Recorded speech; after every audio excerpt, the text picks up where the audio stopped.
those who don't know, hey, all right, there's Kenny Smith looking dapper. Alrighty, very good. We're all here. I figured it's good to dress up, even though no one died.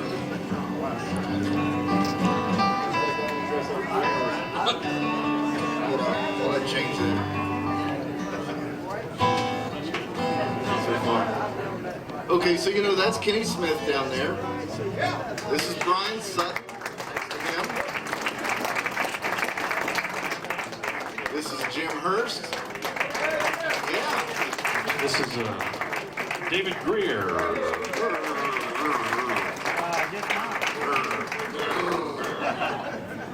Okay, so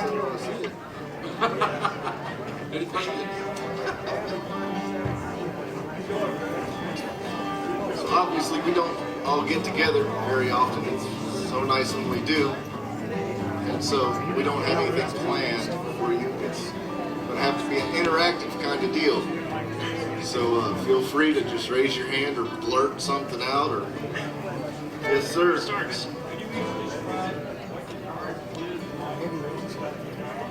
All right. The question is, what guitar are we playing, and how did we choose it, and why? And you want to start, Jim? We'll just work down the line. Yeah. Y'all doing all right?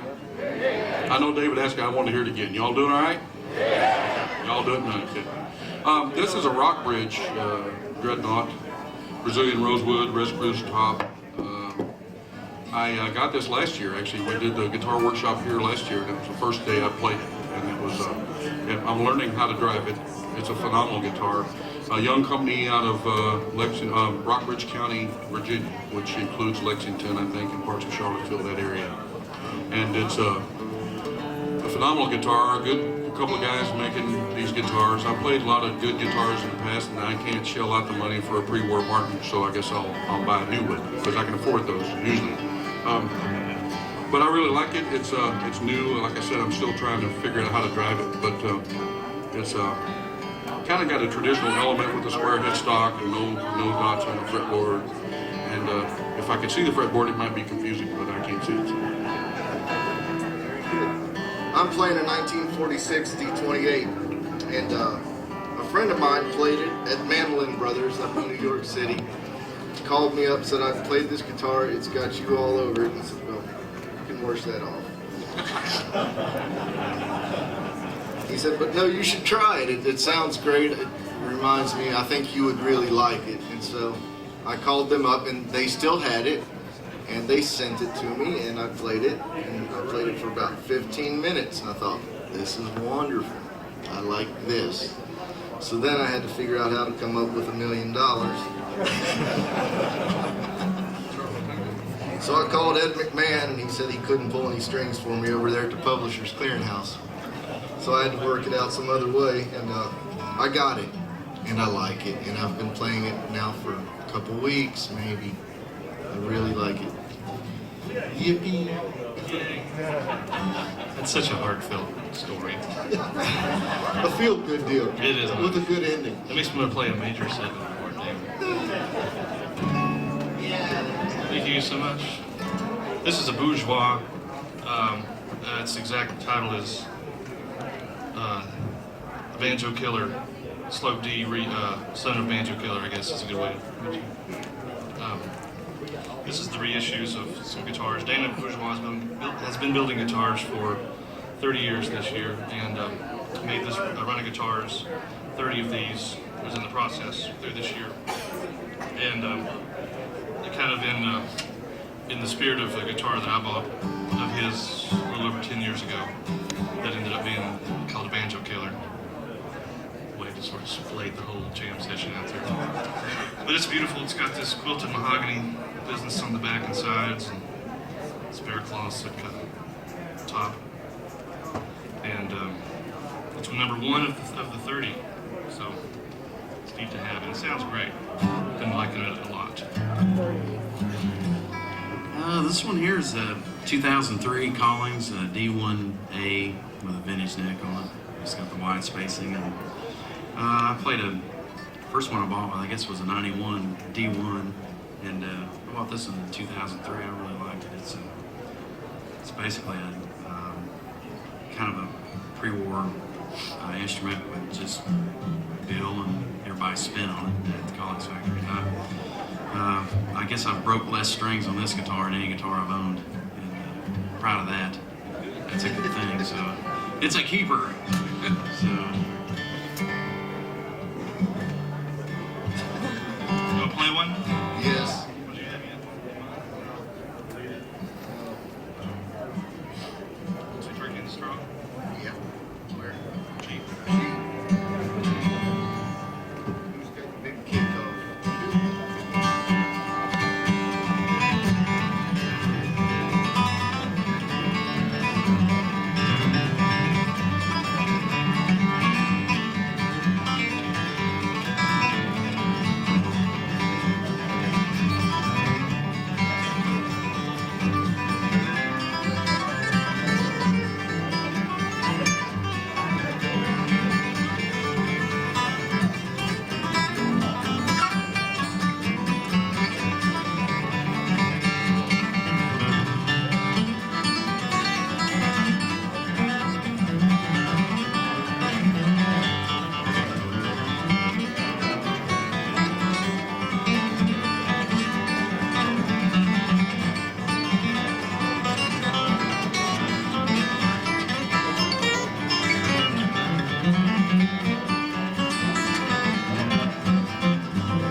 those who went to the award show last night, we got the newest guitar player of the year, former year.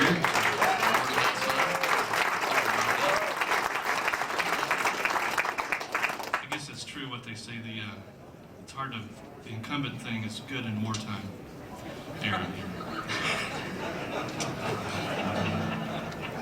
I'll say that's good or bad. I think we've all won it one point or another, haven't we? I guess that makes us special. Yeah, that makes us as good as Bryan, doesn't it? Makes us a stage full of leaders. Are there any other questions?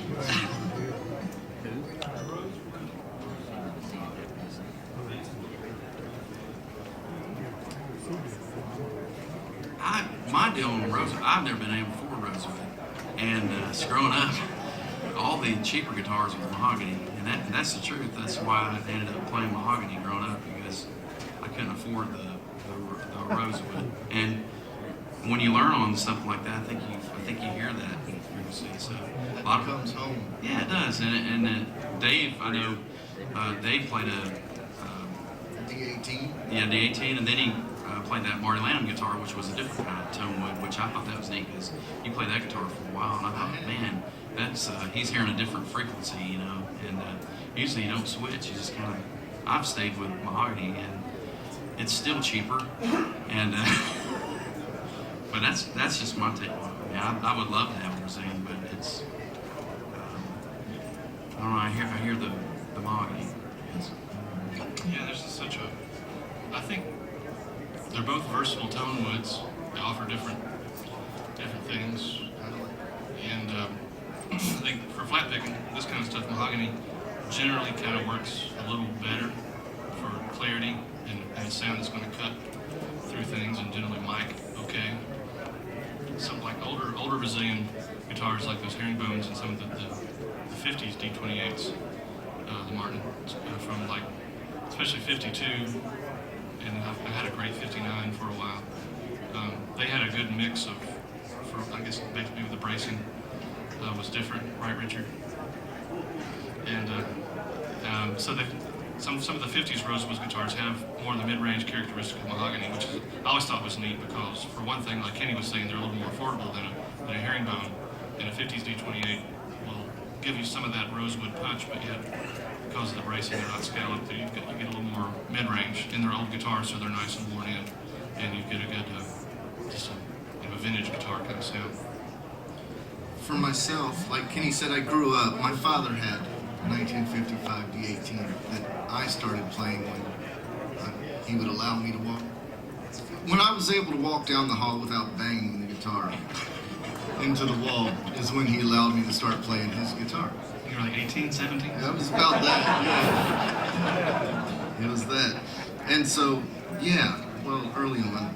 And my take on newer guitars, the newer mahogany for me don't sound as warm as my dad's old 55 mahogany guitar. So I went with a rosewood guitar because it was warmer and it sounded more like the old mahogany. The new rosewood sounded more like the old mahogany than the new mahogany did. So that's why I went with that. And now I've got this guitar. It's my first time ever really owning a vintage, herringbone, and I can now see why everybody was raving it and the prices are so high. It's because it does offer something different that I'd never experienced before. It's very expensive. It's not necessary. You don't have to rush out and sell your house to get one, but you can get enjoyment from any guitar. But it's offering me a lot of different things. It's teaching me a lot. Blah, blah, blah. It's good to have one of both. I guess we would all say that. It's good to have a lot of all of them. Yeah, lots of everything. That's fine. I got a couple of different guitars. I've got a mahogany Doc Watson Gallagher. I've got a Indian Rosewood Hudson Dalton I did have. I got this first Brazilian I've owned. I've got a small body mahogany with a cedar top. And I find that each one of them have a different voice, and they're all fairly new guitars. None of them are vintage, and they're none really. This one's probably the most flat pick oriented guitar of all of them, and it happens to be Brazilian Rosewood. But what I find is my playing happens to be pretty varied. I do a little flat pick, a little finger style, a little this, a little that. And so what I'm looking for is a guitar that has a pretty wide voice and not necessarily pointed in the way of banjo killing flat picker. You know, I like playing flat picking. I like attempting to play flat picking, but I also like the finger style things and the varied job that I have with Claire Lynch and with Missy Raines and the different things that I do. I have to be careful what guitar I choose, because if it's pointed too much in one range of EQ setting, the guitar's voiced pretty sharply in one area. It kind of limits what I can get across in other things. You know, it can be strong in the bottom end, so it's really good for certain things. It can be strong in the top end and be good for certain things. Good mid-range for flat picking and things. But I tend to get one that has a pretty wide range of tone, and that's what I choose to do, because I don't necessarily play flat pick, you know, turkey and straw all day long. And so it just kind of fits me to where I live. And I'm like everybody up here. I think each wood has its own characteristics, but apart from that, the age of the wood, the design of the guitar, you know, the bracing, all that, and then how you play it. I mean, if you play mahogany enough, you learn how to make that work, and then vice versa. You know, I think Brazilian tends to be a little boomier usually. Rosewood does, I think, depending on the guitar. But I think each individual guitar, you can get 4 pre-war Martin D28s that have rosewood, and they all sound different sometimes. And the same thing with mahogany. You find some great D18s, and you pick up 5 of them, they all make you play differently sometimes. So. I think you're really hitting on something that's important, because people might need to know, and that is, if you only have one guitar, you learn how to make that one guitar do as much as you need it to do. If you have several guitars, you might not ever learn how to do that. Does that make any sense? It's pretty vague in some respects, but I used to think that I could get different sounds out of my old D18 because that's all I had. And I thought I was pretty good at that, you know, to some degree, you know, because you just learn how to make it sound more mellow, how to make it sound more aggressive, how to make it sound brighter, how to make it sound a little less bright. Where you put your hand, what pick you use, just the attack. There's left-hand things, there's right-hand things. It all plays in different sounds. So it's kind of cool to only have one. That's why I'm hoping I can just narrow it down to playing this one, so I can get back into some of that. And the deeper knowing of the guitar and what it has to offer and what I can get out of it. It's 1946 D28 herringbone Martin guitar. Yeah. All right. Are there any other questions? This lady has a question. I'm just wondering, do you recommend material and like help somebody search out the point for this guitar? For instance, I play my guitar and I've done all sorts of different things. So I'm amazed to discover that there's a lot of different ways to do the different things I've been doing. That's the beauty of it.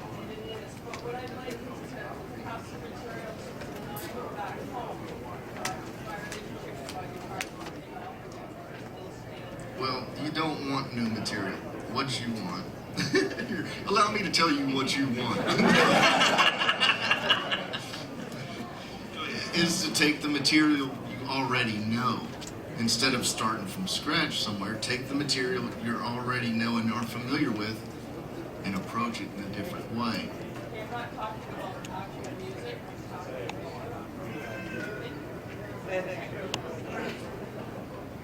What I did when I was a kid, because, okay, when you're a kid, you don't have a car, and you don't get out very often. So I would try to imitate different guitar players. I'd play a song like Old Joe Clark. Okay, how would Clarence do this? How would Doc do it? How would Dan Craig do it? How would this guy do it?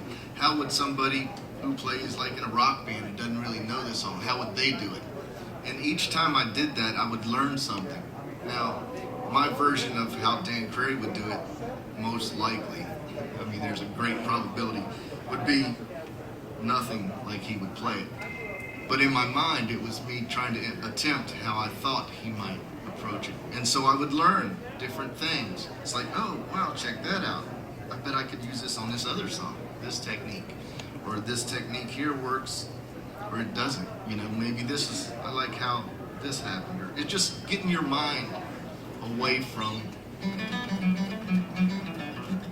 a different way of thinking. Try different techniques. Try anything you can think of. My favorite musicians are self-taught. And the reason that they're my favorite is because they had to come up with a new way. They have their own understanding of what their instrument is. It's not, okay, it's G note followed by A sharp followed by whatever. You know, it's not that, it's this sound. This is how I get this sound. And they all have their own little personal relationship. Vassar Clements comes to mind like that. Somehow, you know, in B flat, what notes is that, this note? Yeah. And then he'd just wear it out, play stuff that were so beautiful, amazing. I don't have any. One of the neat things that has come along in the past, I guess, past 5 or 6 years, Dan Miller's putting out an all Flatpicking magazine, and I think he's set up down at the show, and that's a neat thing, I think, for if you guys can get down there and just check out his magazine. He'll do articles on Bryan or David's been in it, and we've done projects on this thing, but he's continually, whenever the magazine comes out, well, you've got all these players that play different styles, and he has I think he's still doing the CD, so you get a CD, plus you get the tablature, so that gives you a bunch of different styles, but you've got something coming at your house every month going, oh, wow, here's something that, you know, I might try this deal, you know, and he always has high-profile guys as well as, you know, people that's you know, your Winfield winners and just everybody that plays, that's interested in flat-picking guitar. And I like that kind of deal because it comes to your house and you read it. It's a new thing, like Dave says. It's a new thing, so you got to take that and run with it. He's got all kinds of materials. We've done projects. Jim and Brian's on a DVD, and me and David and White did a DVD, and those things are cool because you got 3 totally different styles with Tim Stafford on Jim Hurst and Brian's thing. So check out those DVDs. I think coming to these things is I learned a lot out of this, just sitting by Brian, David, and Jim. I mean, I learned from these guys as well as you, because we don't ever play. We never get to play together. We're not gigging together. So anytime you can see somebody play live, that's where I learn the most. Another thing you can do is pay attention to your moods. You know, if you're feeling sad, apply that to the song you're playing. See if you can make that song sound like you feel. If you're feeling happy, you can play the same song and play it in a way that conveys that you're feeling happy. That's a cool thing to do. It's a cool thing to attempt. Anything you think of, try that.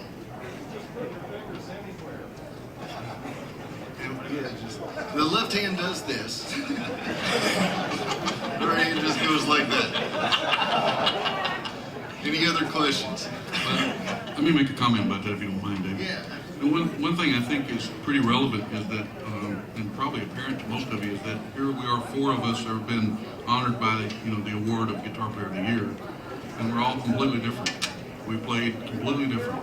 We approach the same song different ways, and some of that up here we're playing Turkey in a Straw, and we're deviating farther than what we might on a solo gig or something, but because we don't want to copy each other. Although it'd be nice to be able to play like everybody up here, but if you look at how we approach the song, it's our own version of the melody. And then when we deviate from the melody, it's driven by the melody and also technique and ideas melodically.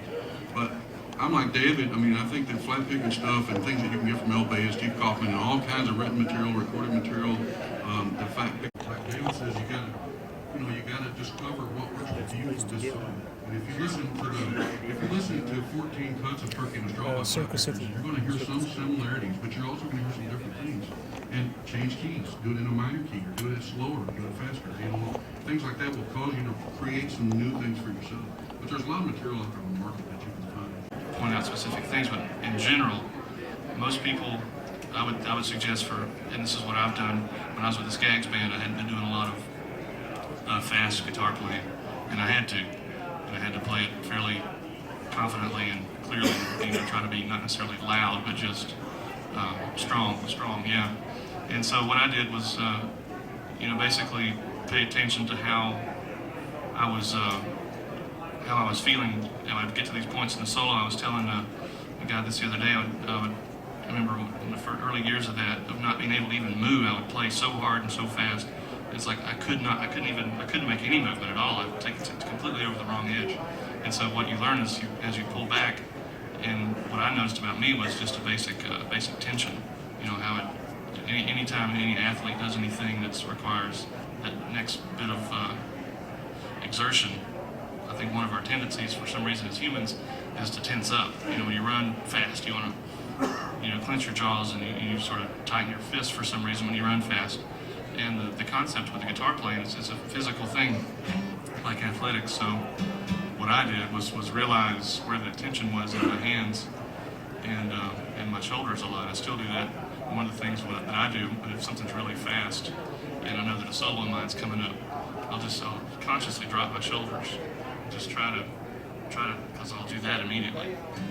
You know, not that extreme, but somewhere in there, just the least bit of tension's gonna affect how I play it. So, hope that makes sense. But Great answer. But it's you start. I mean, for me, it's what I encourage people to do is just gain a confidence of playing one note. It has, you're not. I'm trying to get as much out of the guitar as it needs to be. A really good sounding G note. All I'm doing is allowing the weight of my hand to fall into the string. And I like the tone that happens when that we call it a rest stroke, when it's pick hits the string and then kind of plows into the B string under it. You get a fatter tone that way, as opposed to a lot of times if you look at somebody, if you were to stop somebody when they're playing fast, you'll notice that their hands are down here and their left hand is always going to be kind of weird and they're going to be tense and they're going to be like this, and it's just like, okay, play a G note, it's going to be just so tight, as opposed to that. So for me, it's a matter of trying to always be aware of where that tension was, no matter what the tempo was. It's always going to be a physical kind of thing, but it's just a matter of how you approach it mentally, I think. And that's kind of it may require a lot of people to totally relearn a lot of what they've done, and it's a hard thing to do, but it will lead to having more fun playing music. So the key is introspection. Always analyzing what it is you're doing. Is this right? Can I do this in an easier way? Can I make this work better for myself? Am I making this harder than it should be? I mean, how many of us have gone to a concert and then thought it was killer and then talked to the musician after and he's like, oh man, I messed up here. It was terrible. It was horrible. Golly. And you're thinking, man, that was the best I'd ever seen. It's because you saw it once and this guy maybe knows what he's capable of and didn't quite hit that mark. He's thinking, okay, here's where I need to work. I need to work on this section of this song and this. Always going back. How can I make it better? How can I do this? That'll get my point. The more accurately you play, the easier it is for you to get your point across. I think one of the general principles of all this, and answers your question too, here, and it's just, we all have such a love of the process. It's not about that I can play something at 198 beats a minute or can play this new cool version of a major 9 chord, but it's more about the mechanics behind that and just the love of playing the acoustic guitar. And you always find this inspiration in hearing other people play and hearing fiddle players play or seeing a good, when I watch Chris Thiele play or when I play with Chris Thiele, it's just inspiring. You see something at that level, and you try to figure out ways subconsciously to apply whatever it is that you're feeling because of what you're hearing, how to apply that to your own playing. And so basically love of the process. It's a complete journey. We'll never get there, but it's just having fun. That's trying the beauty of it. It's never ending. There's another question over here against the wall. Are you guys going to play I think that's Doc and Dan and Albert Lee. Yeah, are you on? Yeah. No. Okay. You want to play one more of us? Yeah. Any requests? Bla- Blackberry Blossom. Crystal Ranch. East Tennessee I know it is. We can do all that. Awesome. I'll play Wild and Flow. You play Tristan Ridge. You play Smoking Water.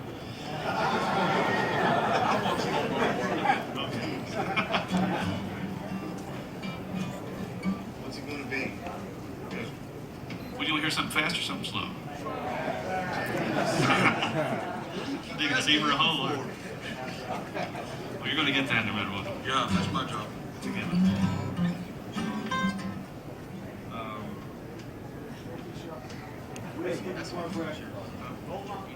Cherokee Shuffles. Hey.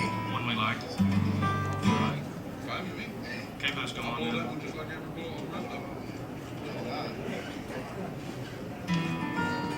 Is this a Tommy Jackson tune? Do you know?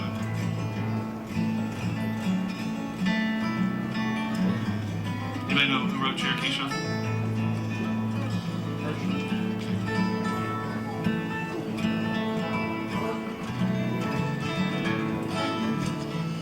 I'll Google that during your solo. All right. Big kickoff on this one. You got it? Want me sharp? You're getting it, man, forever.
downstroke and an upstroke, playing, but I'm watching you.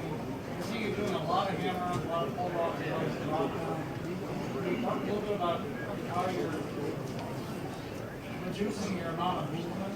Yeah, okay. So what you're saying is that you've got a preconceived notion of what it's supposed to be. And there's your fundamental problem right there. You know, it doesn't have to always be a downstroke or an upstroke. See, it seems like when you're beginning, you try to make rules. Okay, well, this has to be this way, so I'll approach it that way. Or it has to be this way, and it looks like this, so I'll do this all the time. And I think each of us up here is more about breaking rules or finding out that whatever rules we've had aren't really applicable all the time. What do you think?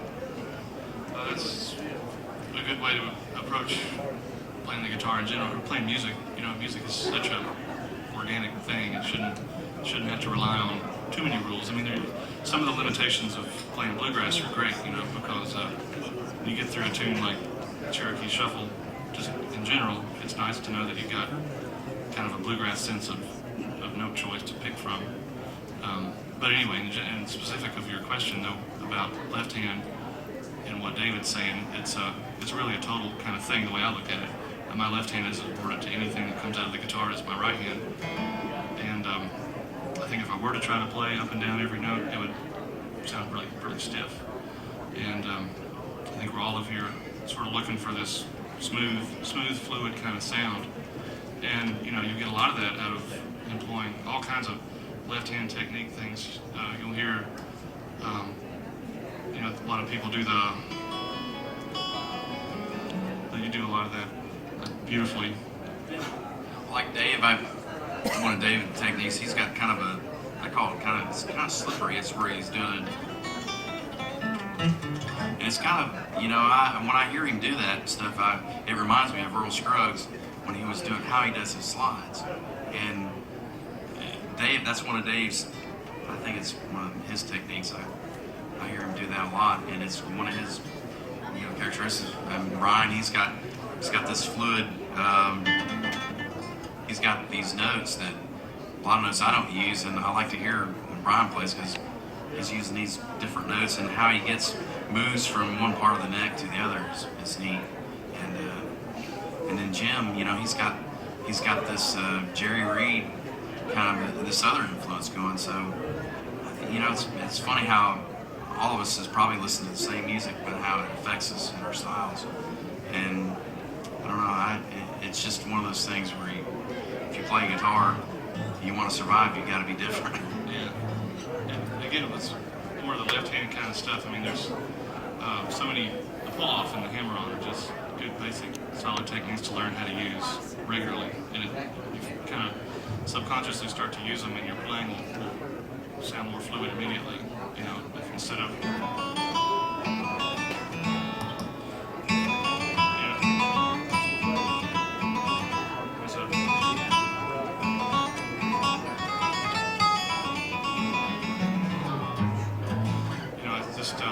just working them into a major scale is a good technique. Practice a major scale with hammer-ons going up and pull-offs going down. And just all I'm doing is downstrokes. You know, wherever it feels natural, I'm not thinking about where they are, but it's just trying to get this fluid sound. I think the key to a good hammer-on pull-off is that the note following, the hit note is as loud as the one before it.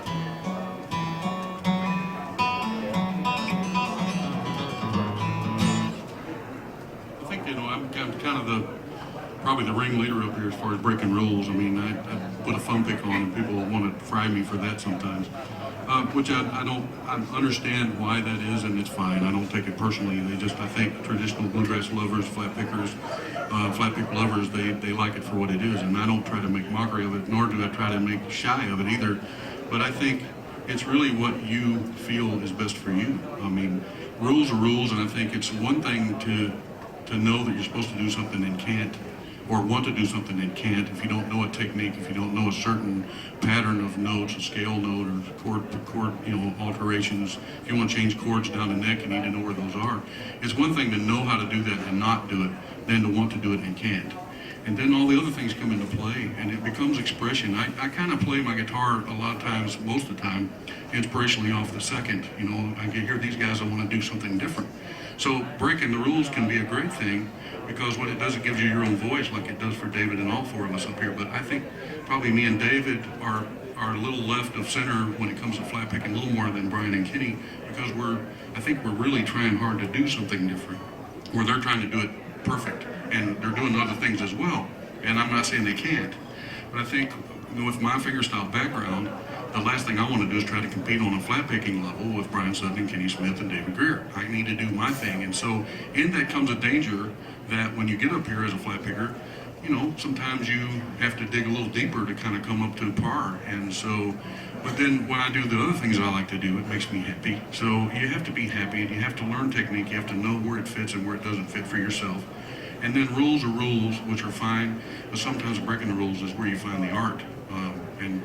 Bill Monroe and a bunch of them did that early on. And if it wasn't for those rule breakers, we wouldn't be sitting here to start with. But when it comes to technique, you gotta have technique. And like Bryan says, you work on different ideas, make yourself work harder on things that you already know, and break it down, do the hammer on, pull off. I'm a king of pulling off and hammering on. If I had to do this right here, I would be still driving truck probably. And not that there's anything wrong with truck driving, I did that for 12 years, but I like this better. At least my back is in better shape this year. But yes, Glenda? We're all wanting to be a little smoother. That's what we're all striving for. And how we achieve that is differently, but we're all striving for that goal, I think, to be able to play smoother and more fluid. I do it by slides. You got frets, you got to pick, there's going to be that going on. So I try to avoid that as best I can. Other people do it differently. The thing that we have in common up here is we strive to do that by playing our guitar. Okay, how can I do this? And we approach it that way.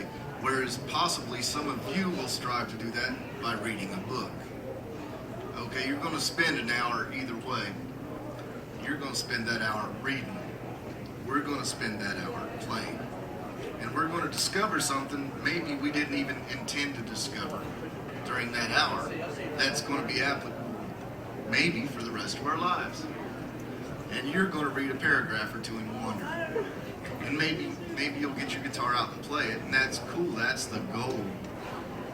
But all the answers are right here. It's just spending time with it, and it'll come to you. That's so vague, I know, but that's what you need to hear. He said with a grin. Now this lady's got her hand up.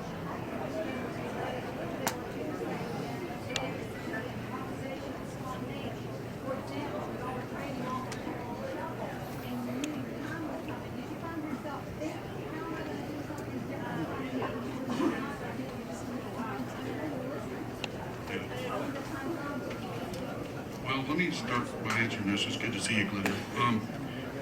For me, I was the last in the chain, so I think I had, in my mind, they haven't said anything to me about this, and we haven't beat each other up about any of this, but in my mind, since Kenny started off and played the melody great, and it was really wonderful, we were grooving, David and I and Bryan were trying to hold back on a rhythm to give Kenny allow him to hear himself so he could play well, and still give him support.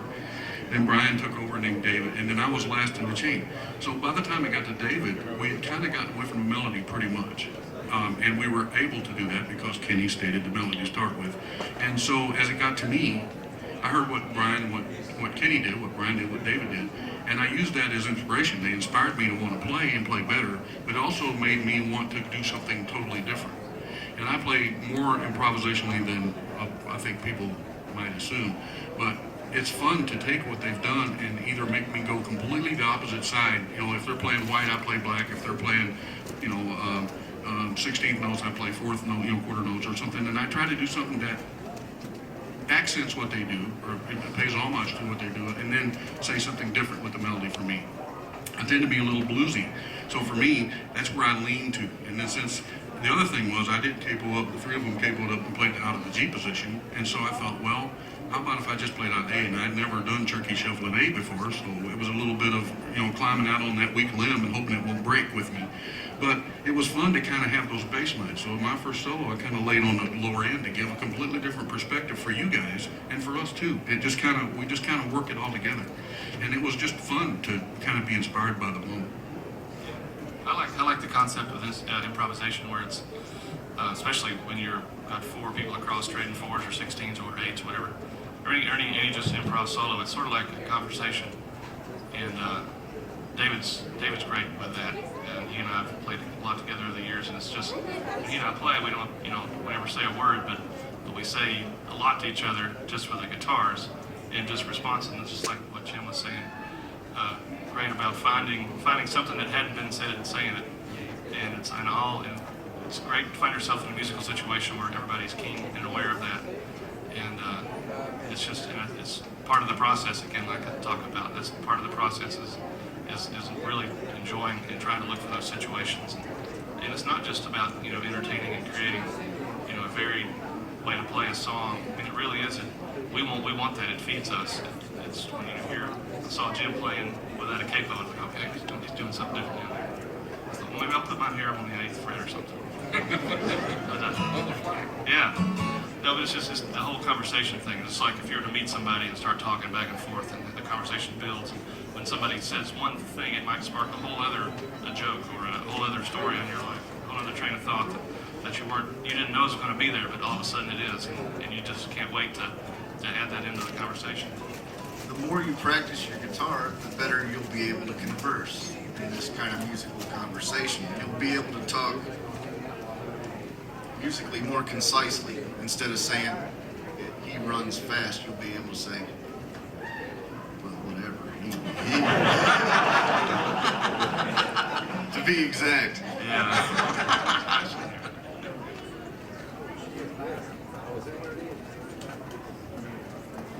Why do I use different? It seems to work for me on some level, so I don't really spend a great deal of time wondering why I do things.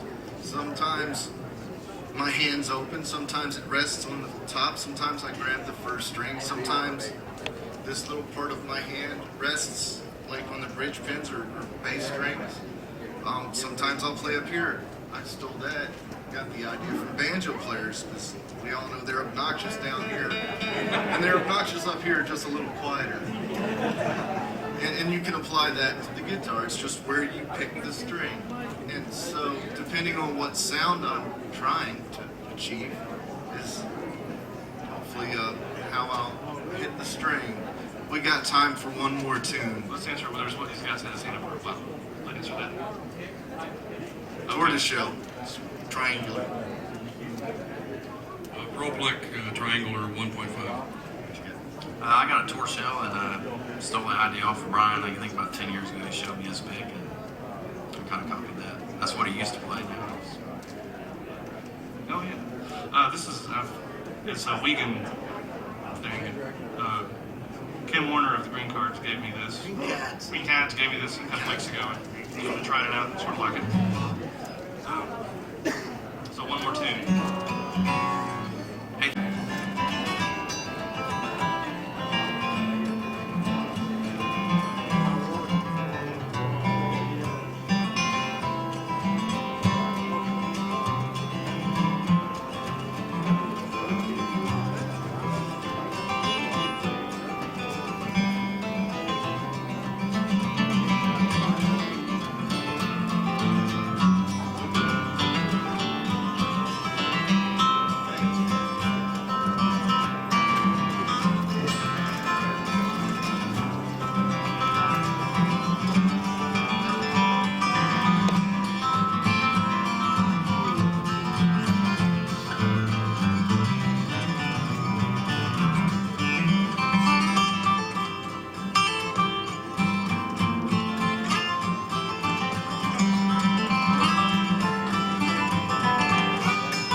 talk to Hurst, love to talk. Her name's Janet. Raise your hand, Janet.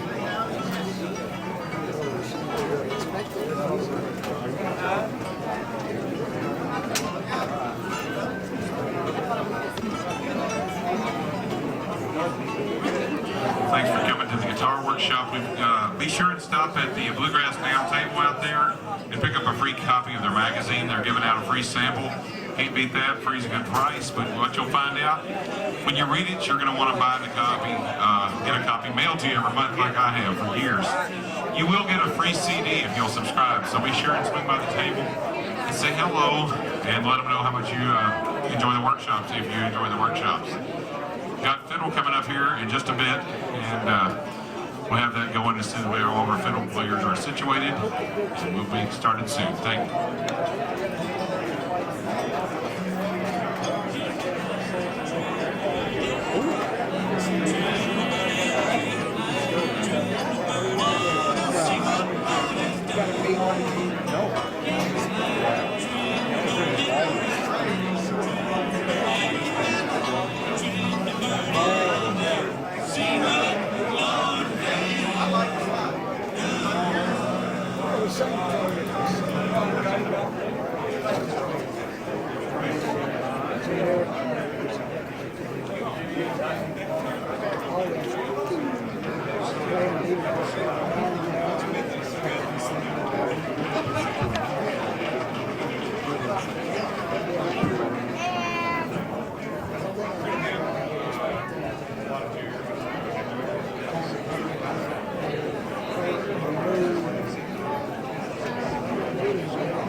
But I'll go with you to get the seats, so I know where you're sitting.